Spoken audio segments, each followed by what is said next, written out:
বাবা এমন গরিবী হালাতে জীবন কাটাইতেন, মাঝে মাঝে মনে চাইতো ইলিশ মাছ দিয়া খানা খাবে, টাকার অভাবে মাছ কিনতে পারে নাই। মায়ের মনে চাইতো মাঝে মাঝে ফল খাবে, বেদানা খাবে, টাকার অভাবে খেতে পারে নাই। আজকে সন্তান তোমার এত টাকা, এত পয়সা, এত বাড়ি, এত গাড়ি, তোমার ঘরে এত ফল, ফ্রিজে এত মাছ, চাইলেও আর তুমি মা বাবারে খাওয়াইতে পারবা না। ওই বাবায় সাদা কাপড়ের প্যাকেট হইয়া কবরে ঘুমায়। ওরে মোনাজাতের পরে সবাই যখন বাড়ি যাইবা, অনেক সন্তানেরা গিয়া বলবে আম্মু দরজা খোলো। অনেকের মা বাবা সারা দিয়া বলবে বাবা ঘুমাই নাই, তাড়াতাড়ি আসো। আর একদল তোমার মতো সন্তান কিন্তু মা নাই, বাবাও নাই, জীবনে আর কোনোদিন বাবা বলে ডাক দিতে পারবে না, আর কোনোদিন বাবার চেহারাটাও দেখবে না। ঈদের নামাজ পড়িয়া একটা যুবক কবরের কিনারায় দাঁড়ায় কান্না করে। ও যুবক, ঈদের দিন বড় আনন্দ বাদ দিয়ে তুমি কবরের কিনারায় কেন কান্না করো? যুবক বলে ভাই, গত বছর ঈদের সময় আমার বাবা আমার পাশে দাঁড়াইয়া নামাজ আদায় করেছিলেন, বিদায় আমার মা আমাকে ঈদগাহে যাওয়ার সময় দোয়া করেছিলেন। আজকে যখন আমি ঈদের নামাজে বের হইতেছি, হঠাৎ করে আমার মা বাবার কথা স্মরণ হয়ে গেল। আমি তাকাইয়া দেখি বাবার বিছানাটা খালি, আমার পাশে আজকে দাঁড়ায় নামাজ আদায় করবে। আমার মাও নাই যে আমার মাথায় হাত দিয়া দোয়া করবে। ও আমার বাবারা, যার মা বাবা এখনো বেঁচে আছে, দোয়া নিও। ওই রত্ন হারায় গেলে আর জীবনে কান্না করিয়াও পাইবা না। ওই বাবার জন্য দোয়া নাও, মায়ের দোয়া নাও। বাসায় গিয়ে বলিও মা, তোমার দোয়া যদি না দাও আমার হেদায়েতের দরজা খুলবে না। মা, জীবনে বহু কষ্ট দিয়েছি, দয়া করে মাফ করে দাও। মাথায় হাত দিয়া দোয়া করে দাও। মা যদি মাথায় হাত দিয়া দোয়া করে, আর সে আজিমে দোয়া চলিয়া যাবে। ওই মা বাবা হারাইয়া যারা কবরস্থানের পার্শ্বে হাজির, দুই ফোঁটা চোখের পানি ছেড়ে আল্লাহর কাছে দোয়া করিও। গুনার কারণে আজকে চোখ না পাক, জিহ্বা না পাক, অন্তর না পাক, পাথরের মতো দিল শক্ত, কান্নাও নাই। ওরে যাদের চোখে পানি আছে, পারলে হাতটা বাড়াইয়া দোয়া নিও, আর আল্লাহর কাছে তওবা করিও। মরিয়া গেল আর আল্লাহকে বলিও, আল্লাহর নামাজ ছাড়বো না, গুনাহ করব না, মা বাবার বরদোয়া নিব না, আর কোনদিন নামাজ ছাড়বো না, দাড়ি কাটবো না, বেপরদায় চলবো না। উলামায়ে কেরামের নেক দোয়া নিয়া, মা বাবার দোয়া নিয়া, শিক্ষকের দোয়া নিয়া, নবীর আদর্শ মতে চলবো। তওবা করতে যদি পারো রে বাবা, আল্লাহর সাথে সাথে গুনাহমুক্ত করে তওবা কবুল করে নিবেন। আল্লাহর কাছে তওবা করো হে যুবক বাবা, মা বাবার দোয়া নিয়ে তওবা করো। আর জীবনে নামাজ ছাড়বা না, বেপরদায় চলবা না, দাড়ি কাটবা না, মা বাবার সাথে বেয়াদবি করবা না, শিক্ষকের সাথে বেয়াদবি করবা না, উলামায়ে কেরামের নেক দোয়া নিয়ে নবীজির আদর্শে চলবা। তওবা করার মতো যদি অন্তর তৈরি হয়, মুনাফিকি যদি না থাকে, খাঁটি তওবার নিয়ত যাদের আছে, দুটো হাত আমার আল্লাহকে দেখাইয়া দাও। আয় আল্লাহ, হাতগুলো কবুল করে নেন, তওবা কবুল করে নেন। আয় আল্লাহ, এই কবরস্থানে রাখিয়া কত আপনজন এখানে হাজির, আর কোনদিন তাদের সাথে দেখা হবে না, আর বাবা বলিয়াও ডাকতে পারবে না। আয় আল্লাহ, আমাদের আইয়ুবী সাহেবের বাবা নাই, আজকে যদি এখানে থাকতেন কলিজা ঠান্ডা হয়ে যাইতো। আয় আল্লাহ, আজকের এই আয়োজনের বরকতে তার কবর জান্নাত বানায়া কলিজা ঠান্ডা করে দেন। আমাদের সবাইকে তওবাওয়ালা জীবন দান করেন, গুনাহমুক্ত হইয়া উলামায়ে কেরামের পরামর্শ নিয়া নবীজির আদর্শে চলার তৌফিক দান করেন, আমিন। আল্লাহ সবাইকে তওবার উপরে মজবুত হয়ে চলার তৌফিক দান করেন। চিনলি না রে নবীর উম্মতেরা কেমন মায়ার নবী আমার, যেই নবী জীবনে কোনোদিন একটা মিথ্যা কথা বলেন নাই রে মুমিন, যেই নবী কোনোদিন তার জবান মোবারকে কোনোদিন একটা গালি দেন নাই, হাজারো গালি শুনছেন, একটা গালির জবাবও দেন নাই। প্রত্যেকটা মানুষ যদি চিন্তা করে, স্বামী হইয়া যদি চিন্তা করে রহমতের নবী স্ত্রীর সাথে কেমন আচরণ করছেন, শুধু এতটুকু ভাবে, কি করছেন জানার দরকার নেই, শুধু ভাববে নবী কি আচরণ করছেন, জানি না কিন্তু কি করছেন, অবশ্যই ভালো করেছেন, শুধু এতটুকু ভাবলে কোন স্বামী স্ত্রীর উপরে জুলুম করবে না। প্রত্যেকটা বাবা যদি ভাবে রাসূল সন্তানের সাথে কেমন আচরণ করছেন, শুধু এতটুকু ভাববে, ওই বাবা কোনোদিন সন্তানের উপরে জুলুম করবে না। প্রত্যেকটা সন্তান যদি এইভাবেই ভাবে, কারণ আমার নবী তো আদর্শ, দুই জিনিস ধরে রাখলে ঈমান যাবে না, সম্মান যাবে না। রহমতের নবী আমার ওই দুই জিনিস দিয়ে গেলেন, এখনো যদি ধরে রাখে, যাদের কাছে আছে খালি আলেম না, দুনিয়ার লাইনেও যদি এই দুই জিনিস যারা ধরে রাখছে তারা এখনো সম্মানে আছে, কোনো পেরেশানি নাই। ইজ্জত আল্লাহ তাদেরকে দিছেন, সম্মানও দিছেন, ঈমানও ঠিক আছে। ওই 9 বছরের বালক সিংহাসনে বসিয়া কয়, ইলমের সম্মান তো এমনই হয়, ইলমের কারণে সম্মান, এই সম্মান আল্লাহ দান করেছেন, এই ইলমের বরকতের কারণে তো এই এলাকায় সম্মান, এই ছাত্রদেরও সম্মান। যার কাছে ইলমের নূর আছে তার কাছে কোনোদিন অসম্মান গিয়া ধাক্কা লাগবে না। আমি একদিন মাদ্রাসায় বইসা ওই যে মক্তবে ছোট ছোট ফলাফান করে বাচ্চারা, আমি কে নবী কইছে ইলম শিখলে সম্মান, তোরা তো আলেমও নাই, মাত্র আলিফ বাতা পইরা অর্ধেক পড়ছো, কেউ আম পড়া পড়ছো, যতটুকু পড়ছো ততটুকু সম্মান কিন্তু তোরা পাইতেছো। ভাই কেমনি? আমি যখন বাড়ি যাও, তোর ভাই বোন আছে নি? কাহা আছে?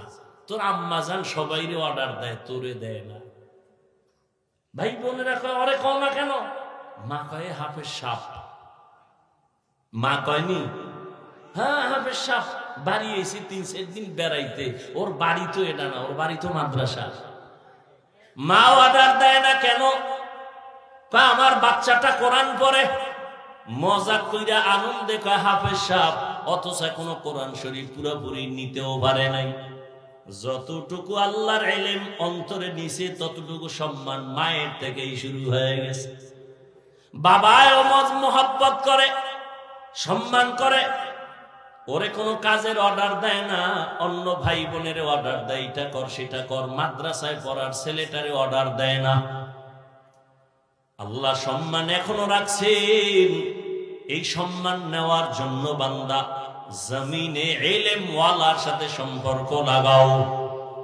9 বছরের বালক বলে, বাদশা এবার আবার প্রশ্ন করেন। বাদশা বলে, আমি বাদশা হারুন রশিদ জান্নাতি না জাহান্নামী বলো। 9 বছরের বালক বলে, রে বাদশা আমার একটা প্রশ্ন আছে। বলে কি? জীবনে আপনার কোনোদিন এমন ঘটনা ঘটছে নাকি? বলে কি? আপনি চাইলেই সুন্দরী রমণী রূপসী পাইয়াও জিনা করতে পারতেন, এমন সুযোগ পাওয়ার পরেও বিনা দ্বিধায়, কোনো চাপে না, শুধু আমার আল্লাহর কাছে জবাব দেওয়ার ভয় আপনি জিনা করেন নাই। এমন কোন ঘটনা আপনার হইছে? বাচ্চা হারুন রশিদ চোখের পানি ছেড়ে দিছে, দিয়া কয়, রে বাবা এই রকম ঘটনা একবার আর দুইবার না, বহুবার আমার সামনে এ দেশের বড় সুন্দরী আসছে, আমি চাইলেই গুনাহ করতে পারতাম, তবে আল্লাহর আদালতে দাঁড়াইয়া হিসাব দেওয়ার ভয় আমার অন্তরে জমা যখন হয়ে গেছে, আমি একবারও জিনা করব দূরের কথা, 2 চোখ দিয়া সুন্দরীর দিকে তাকাইও নাই। আমার অন্তরে ভয়, আমি মালিকের আদালতে কেমনে দাঁড়ায়া জবাব দিব। এই রকম কয়েকবার হয়েছে, আমি সুযোগ পাইছি কিন্তু আল্লাহর ভয়ে গুনাহ করি নাই। 9 বছরের বালক কয়, আমি নিশ্চিত বললাম আপনি বাদশা হারুন রশিদ জান্নাতি। সব উলামায়ে কেরাম দাঁড়ায় গেল। আমরা এত বড় বড় আলিম, কেউ বলতে পারি নাই তুমি 9 বছরের বালক, কেমনে বলেছো বাদশা হারুন রশিদ জান্নাতি? 9 বছরের বালক বলে, আমি 9 বছরের হলে কি হবে? আল্লাহ আমাকে ইলম দান করেছেন, ইলমের নূর। আমি দলিল ছাড়া বলি নাই, ডাইরেক্ট আমি কোরআন থেকে দলিল দিব। বয়স কম এই জন্য ইলম কম না।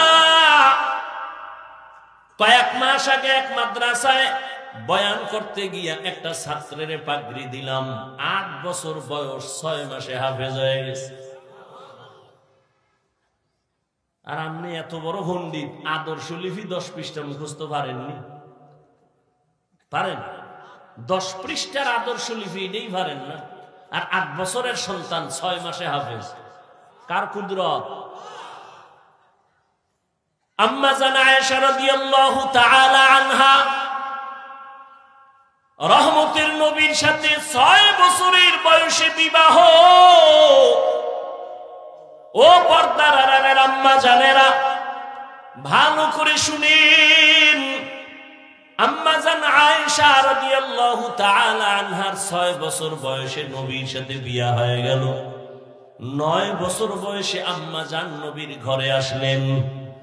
18 বছর যখন বয়স, রহমতের নবী দুনিয়া থেকে চলে গেলেন। হিসাবটা বুঝলে বলেন, আম্মা জান আয়েশা নবীজির ঘর করলেন কতদিন?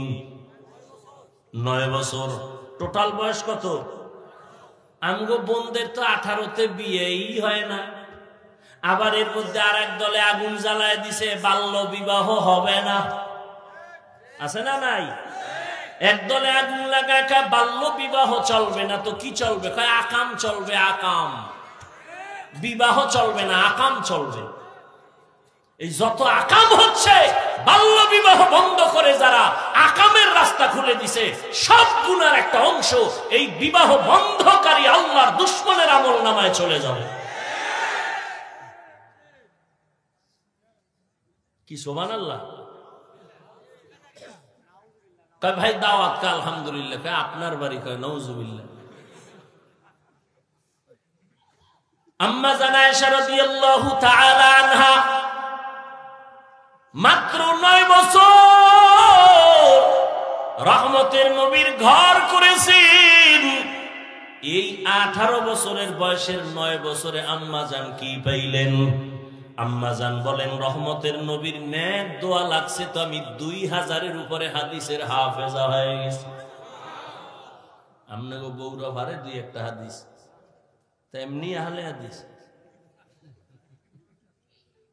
হাদিস পারেন না, কেমনে আহলে হাদিস হইলেন? আল্লাহ হেদায়েত দান করুন। এই যে একটা কিলাকিলি শুরু হয়েছে, বাহাদুরি কি রমজান আইছে না? 11 মাসে বাহাদুরি না করতে হলো তারাবিটা লয়ে করবে। 8 রাকাতের পর একটা তুফান শুরু হয় মসজিদের ভিতরে। কথা ঠিক না? মানে 8 রাকাত পইরা 20 রাকাত ওয়ালাগো ধাক্কা দিয়ে বের হয়ে গেছে। বাহাদুর। আমি আধা মিনিটের জন্য যদি মেনে নেই আপনি তারাবি 8 রাকাত পড়বেন, মেনে নিলাম, পড়েন, কোনো দ্বন্দ্ব নেই, ঝগড়া নেই। রমজানে আপনাদের জানা থাকলে বলেন, একটা নফলের দাম কত? ফরজের সমান। তাহলে নফল কি রমজানে দামি না বেদামি? তাহলে আপনি 8 রাকাত যদি পড়েন, ঠিক আছে, মেনে নিলাম। বাকি 12 রাকাত নফল হিসাবে পড়েন। আপনি বাহাদুরি করে বের হন কেন? অথচ আপনি হাদিস হাদিস মানেন। কি হাদিস মানেন আপনি?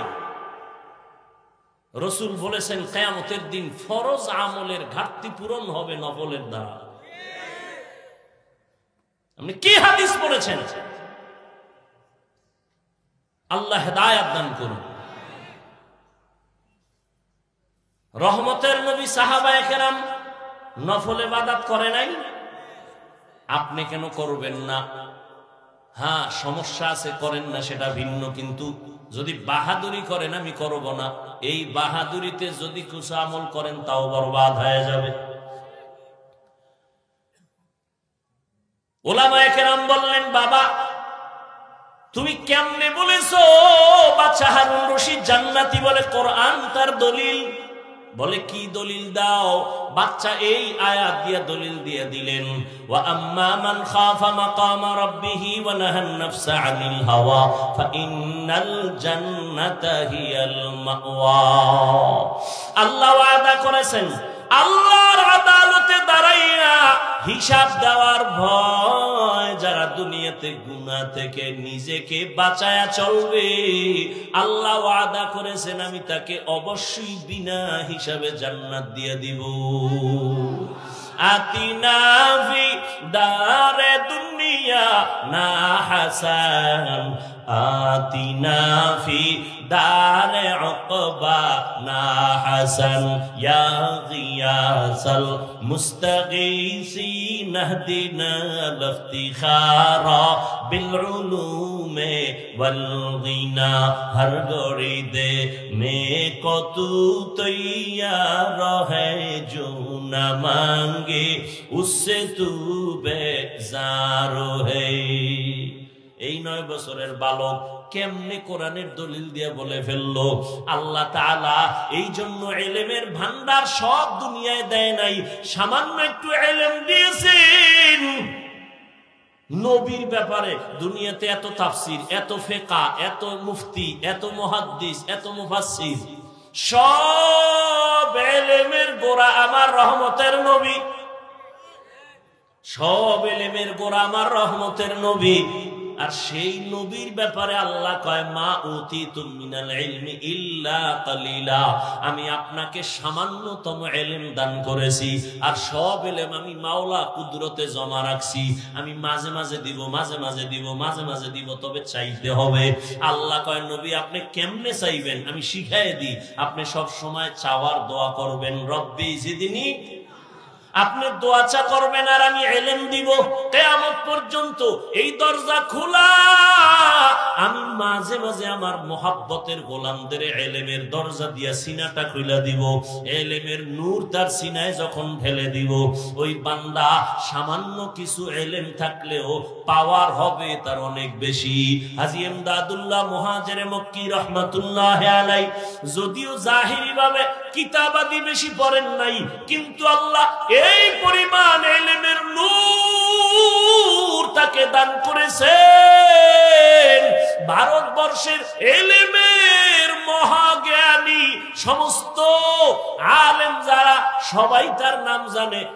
রশিদ আহমদ গঙ্গুহি রহমাতুল্লাহি আলাইহি এত বড় ইলমওয়ালা, তিনিও গিয়া হাজী সাহেবের দরবারে গিয়া মারিফতের রং লাগায়া বায়াত গ্রহণ করেছেন।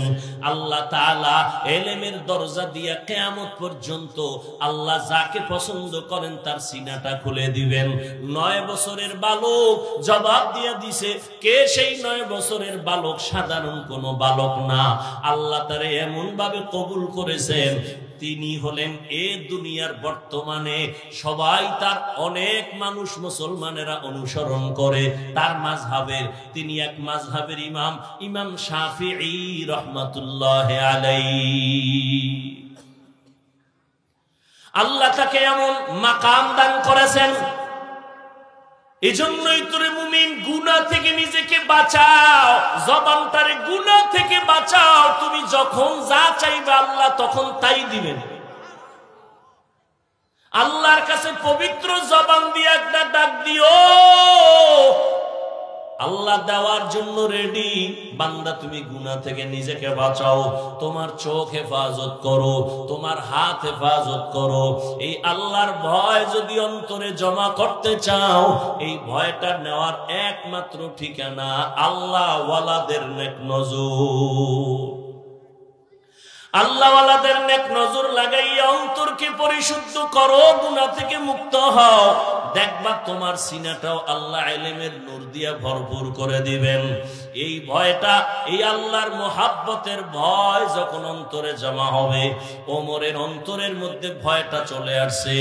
আবু জাহিল্লা 13 বছর নবীর বয়ান শুনিয়েও কালেমা পড়ে না, কেন? তার অন্তরের মধ্যে আল্লাহর ভয় জমা করতে পারে নাই। আর 27 বছরের এক যুবক তরবারি নিয়ে যায় নবীকে জবাই করার জন্য, নবীরে দেখা মাত্রই তরবারি ফালাইয়া কালেমা পড়ে ফেললো। আবার নবী এমন ভাবে তাকে তাওয়াজ্জু দিয়ে দিলেন, তরবারিটা হাতে নিয়া বেঈমানের মোকাবেলায় দাঁড়ায় বলে, রে বেঈমানেরা আমার সামনে দাঁড়াও, যদি ইসলামের বিরুদ্ধে, নবীর বিরুদ্ধে কথা বলতে চাও আমার সামনে দাঁড়াও, মুহাম্মদের প্রয়োজন হবে না, আমি ওমরের তরবারি যথেষ্ট হয়ে যাবে। আল্লাহর ভয় এই পরিমাণ তার অন্তরে আল্লাহ ঢুকাইলেন। ওমর এখন যেই পথ দিয়া যায় শয়তান ওই পথে চলে না। একটা যুবক ছেলে একটা মদের বোতল নিয়ে রাস্তা দিয়ে হাঁটে, আনন্দ করে, হঠাৎ করে তাকায় দেখে ওমর আসতেছে, অন্তরের মধ্যে ভয়। ও আল্লাহ, তুমি ওমরের হাত থেকে বাঁচাও, কারণ ওমর কথার আগে তরবারি চালায়। ওই লোকটা যুবক মদের বোতল নিয়ে চুপচাপ দাঁড়ানো, ওমর চোখে চোখ লেগে গেল। কিছু দূর কাছে এসে কয়, এই যুবক কি আছে বোতলে, আমার হাতে দাও। বোতলটা যখন দিতে চায় না, যুবক কাঁপতেছে, কয় ভয় পাইস না, বোতলটা আমার হাতে দে। দেওয়া মাত্র ওমর নিয়ে দেখে পুরা বোতলে এক ফোঁটা মদও নাই, পুরা বোতলটাই দুধের দ্বারা সাদা। আল্লাহর ভয়, এই ওমর অর্ধ দুনিয়ার খলিফা। দিনের বেলা মানুষের বিচার করেন, রাতের বেলা ঘুমায় না, ঘুরা ঘুরা খবর নেয় আমার এলাকার মানুষের কি হালাত। হঠাৎ গিয়ে দেখে পাহাড়িয়া জঙ্গলের পাশে একটা ছোট বাতির ঘর দেখা যায়। ওমর একা সেখানে গিয়া চুপচাপ দাঁড়াইলেন। শুনে ঘরের মধ্যে মহিলাদের আওয়াজ শোনা যায়। এক মা তার মেয়েকে ডাক দিয়া কয়, ও সন্তান, বাজারে দুধ বিক্রি করতে নিবি, পানি বেশি দিয়া নিবি। মেয়ে ডাক দিয়া কয়, মা, ওমর যদি খবর পায় তরবারি দিয়া কল্লা ফেলে দিবে। মা কয়, ওমর তো দেখবে না।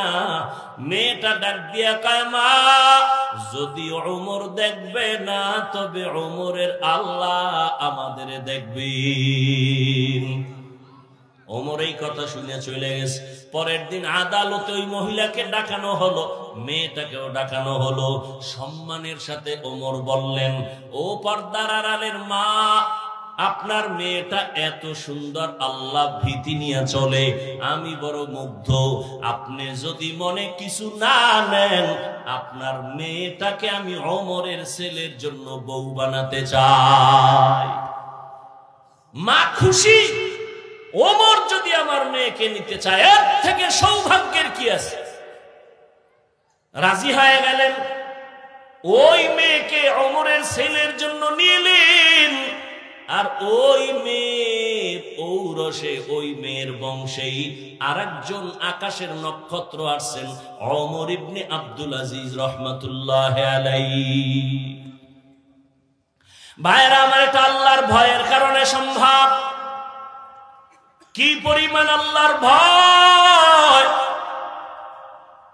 জান্নাতের টিকিট পাইয়াও ওমর চোখের পানি ছেড়ে কান্না করেন, আল্লাহর আদালতে আমি কেমনে দাঁড়াইয়া হিসাব দিব। রহমতের নবী বলেন, আমি একদিন এশার নামাজ পড়ে ঘুমায় গেলাম। আমি আম্মা জান আয়েশার হুজরায় ঘুমাই, মসজিদ তো পাশেই, আয়েশার হুজরায় ঘুমাই। আমার ঘুমটা এমন যে আমার চোখ বন্ধ থাকে, আমার অন্তর কখনো ঘুমায় না। রাতের গভীরে হঠাৎ আমার ঘুমটা ভেঙ্গে যাচ্ছে, কি যেন একটা কান্নার আওয়াজ আমার কানে আসতেছে। আমি সজাগ হইয়া টের পাইলাম যে মসজিদের মধ্যে কে যেন কান্না করে। আমি আস্তে করে উঠলাম, উঠিয়া আমি বের হইয়া দেখি মসজিদের মধ্যে সাধারণ কেউ কান্না করে না। রাতের গভীরে আমার সাহাবী আবু বকর নামাজে দাঁড়ায় কান্না করতেছেন। আল্লাহর নবী বলেন, আমি অপেক্ষা আবু বকর নামাজ শেষ করার পরে আমি জিজ্ঞাসা করলাম, ও আবু বকর, এই গভীর রাতে আপনার কান্নার আওয়াজে আমার ঘুম ভেঙে গেল, আপনি নামাজের মধ্যেই রাতে কাঁদলেন কেন? এবার আবু বকর বলেন, ইয়া রাসূলুল্লাহ, আল্লাহর আদালতে দাঁড়াইয়া হিসাব দেওয়ার ভয় আমি কান্না করেছি। রহমতের নবী বলেন, আবু বকর, জান্নাতের 10 জন সাহাবাদের মধ্যে আপনি তো প্রথম, আপনি কেন কান্না করলেন? আপনাকে তো আল্লাহ জান্নাতের সুসংবাদ দিয়েছেন। আবু বকর বলেন, পয়গম্বর, আপনিই তো বয়ান করেছেন আল্লাহর আদালত বড় কঠিন, হাসরের ময়দানে সব মানুষ উলঙ্গ দাঁড়াবে, এমন অবস্থা হবে হাসরের মাঠে, যেই হাসরের ময়দানে সূর্যের গরমে জমিনটা তামা হয়ে যাবে, জাহান্নামের আগুনের গরম। আমার আল্লাহ রাগান্বিত আওয়াজ দিবেন, এমন এক হালাত হবে যে নবীরা পর্যন্ত কান্না করবেন। ওই হাসরের মাঠে আমার আল্লাহর আদালতে যদি নবীরাও কাঁদেন, আমি আবু বকরের উপায় কি হবে? হাসরের ময়দানে যদি আমার আল্লাহ ডেকে বলে, আবু বকর, আমি তোমাকে এত নিয়ামত দান করেছি, আমার এই নিয়ামতের বিনিময়ে কি নিয়ে হাজির হয়েছো? আমি যদি বলি, হে মালিক, তোমার মহাব্বতে নামাজ রোজা তেলাওয়াত নিয়ে আসছি। আল্লাহ যদি বলে, রে আবু বকর, তুমি যেই নামাজ পড়ছো এই নামাজ আমার পছন্দ মতো হয় নাই, আমি যেইভাবে তেলাওয়াত চাইছি ওইভাবে তেলাওয়াত করতে পারো নাই, আমি যেইভাবে রোজার আমল চাইছি ওইভাবে তুমি করতে পারো নাই, আমি তোমার আমল পছন্দ করলাম না, আমার জান্নাত ফিরায় দাও, তোমার আমল নিয়ে জাহান্নামে যাও। আল্লাহ যদি রাগান্বিত হইয়া আওয়াজ দিয়া কয়, রে জাহান্নামের ফেরেশতারা আবু বকরের শিকল লাগাও, ওই দিন আমার উপায় কি হবে রে পয়গম্বর? ওই আদালতে মানুষগুলো পাগলের মতো হয়ে যাবে, নবীরা কান্না করবেন, ওই সময় আমার কি উপায় হবে? এই ভয়ে আমি কান্না করতেছি। ও আমার কলিজার যুবক, পর্দার আড়ালের মা বোনেরা, ও বৃদ্ধ বাবাজি, কয়দিন আর দুনিয়ার বাহাদুরি করবেন রে বাবা? দেখতে দেখতে হায়াতের সামনে কত যুবক চলে গেল। ও আমার যুবক বাবারা, আমি তোমাকে একবারও বলি নাই তুমি মাদ্রাসায় যাও, আমার মতো টুপি লাগাও, তাবলিগে যাও, পীরের কাছে যাও, বরং আমি বলবো তুমি স্কুলে পড়ো, কলেজে পড়ো, চাকরি করো, ব্যবসা করো, বাধা নাই। তবে অনুরোধ, তুমি নবীর আদর্শওয়ালা ডাক্তার হও, ইঞ্জিনিয়ার হও, মা বাবার সাথে বেয়াদবি করিয়া কপাল নষ্ট করিও না, শিক্ষকের সাথে বেয়াদবি করে কপাল পড়িও না, ওলামায়ে কেরামের দোয়া নিয়ে নবীর মোহাব্বতে সামনের দিকে আগাও। শুরুতেই বলেছিলাম, তোমার মতো কত যুবক জেনারেল লাইনে থাকিয়াও নামাজ ছাড়ে না, বেপরদায় চলে না। তোমার মতো কত যুবক রাস্তায় গাড়ি চালায়, নদীতে মাছ ধরে, জমিনে কাজ করে, নামাজ পড়ে। বলো বাবা, তুমি কেন পারবা না? এই যে পার্শ্বে কবরস্থান, কতজন আর আপন জন ওখানে পড়ে আছে, অনেকের মাও নাই, বাবাও নাই। আজকে কত বাহাদুরি করিয়া চলো রে বাবা, চোখের সামনে যদি মরণ আসিয়া যায়, তাকায় তাকায় দেখবা, কথা বলার আর শক্তি হবে না। আজকে আমি বলি, আমার বাড়ি, আমার গাড়ি, আমার সব, আরে আমার আজরাইল আইসা যদি রুহুটা নিয়ে যায়, আমার আপন জনের আমার গায়ের গেঞ্জিগুলো বেলে দিয়া কেটে কেটে রাখবে, সাদা কাফনে প্যাকেট বানায় আমাকে ঘর থেকে নামায় দিবে। আজ আমার ঘড়ি আর একজনে হাতে দিয়া বলবে, এটা হাফিজের ঘড়ি, এটা আমার ঘড়ি। আমার জামা আর একজনে গায়ে পরে বলবে, এটা আমার জামা। আমার বাড়ি অন্যেরা ঘর করে থাকবে, বলবে এটা আমার বাড়ি। এইভাবে বিদায় দিয়ে আমাকে ওই বাঁশবাগানে রেখে আসবে, ওই অন্ধকার কবরে তখন আর কেউ থাকবে না। এরে আল্লাহর বান্দারা, ওই কবরে প্রশ্ন হবে সবার বেলায় তিনটা। রবের পরিচয় দাও, ধর্মের পরিচয় দাও, রাহমাতুল লিল আলামিনের পরিচয় দাও। যারা জবাব দিতে পারবে নবীজি বলেন তাদের কবর হবে রওজাতুম মির রিয়াজিল জান্নাহ।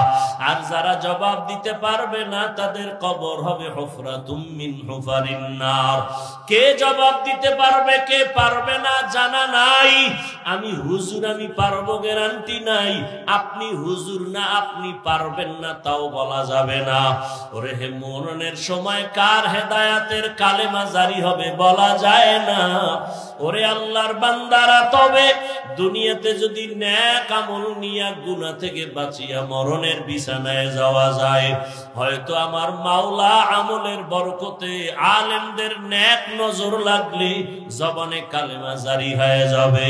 ও আমার যুবক বাবারা, পর্দার আড়ালের মা বোনেরা, কয়দিন আর দুনিয়ায় থাকবেন? ও পর্দার আড়ালের মা, আপনার মতো কত মা পর্দা করে, নামাজ পড়ে, মোবাইলে সময় নষ্ট করে না, স্বামীর মাল খেয়ানত করে না। আপনারা কেন পারবেন না রে মা? সন্তান আল্লাহ দান করেছেন, একটা সন্তানকে আপনি ভালো আদর্শওয়ালা বানায় যান। আজকে এই স্টেজে ৬-৭টা সন্তানের মাথায় পাগড়ি দেওয়া হলো, কোরআনের হাফেজ হয়ে গেছে। এদের মা বাবার জীবন কত ধন্য। আপনি কি পারেন না আপনার সন্তানকে আদর্শওয়ালা বানাবেন? ডাক্তার হলেও যেন কোরআন পড়িয়া মা বাবার জন্য দোয়া করে, ইঞ্জিনিয়ার হলেও যেন নামাজ পড়ে কোরআন পড়িয়া মা বাবার জন্য দোয়া করে। আপনার সন্তানটা কেমন আদর্শওয়ালা বানায় যাবেন? আপনার অবদান আর দোয়া ছাড়া এই সন্তানগুলো কোনোদিন মানুষ হতে পারবে না। ও আমার কলিজার যুবক, যতই বাহাদুরি করো, মা বাবার চোখের পানি আর দোয়া ছাড়া আল্লাহর কসম এই চেয়ারে বসতে পারি নাই। ওই মা বাবার চোখের পানি আর দোয়া ছাড়া কোনোদিন কেউ মাওলানাও হতে পারে নাই। ওই মা বাবার চোখের পানি আর দোয়া ছাড়া তুমি টাকা পয়সা গাড়ি বাড়ির মালিক হতে পারো নাই। আজকে ওই মা বাবাকে যারা কবরে রাখিয়া বসছো, ওই মা বাবার জন্য একটু চোখের পানি পাঠাইয়া দাও। ওই মা বাবার কত কান্না, কত চোখের পানি তোমার আমার পেছনে ছিল। বাবা মা জীবনে বহু কষ্ট করে তোমাকে আমাকে মানুষ বানাইছে। ঘরওয়ালা ভালো জানেন ঘরের কি হালাত, কথা ঠিক না? অতএব আমার প্রিয় ভাই আইয়ুবী সাহেব দোয়া করবেন এলাকার জন্য, কবরবাসীর জন্য, মাদ্রাসার জন্য, সবার জন্য দিল খুলে, মা বোন দেশবাসীর জন্য দোয়া করবেন। আমরা সবাই আমিন আমিন বলবো, দোয়ায় শরীক হব, কেউ দোয়া ছাড়া যাব না। আল্লাহ সবাইকে কবুল করেন। সুবহানাল্লাহি ওয়া বিহামদিহি, সুবহানাকাল্লাহুম্মা বিহামদিকা, আশহাদু আল্লা ইলাহা ইল্লা আনতা, আস্তাগফিরুকা।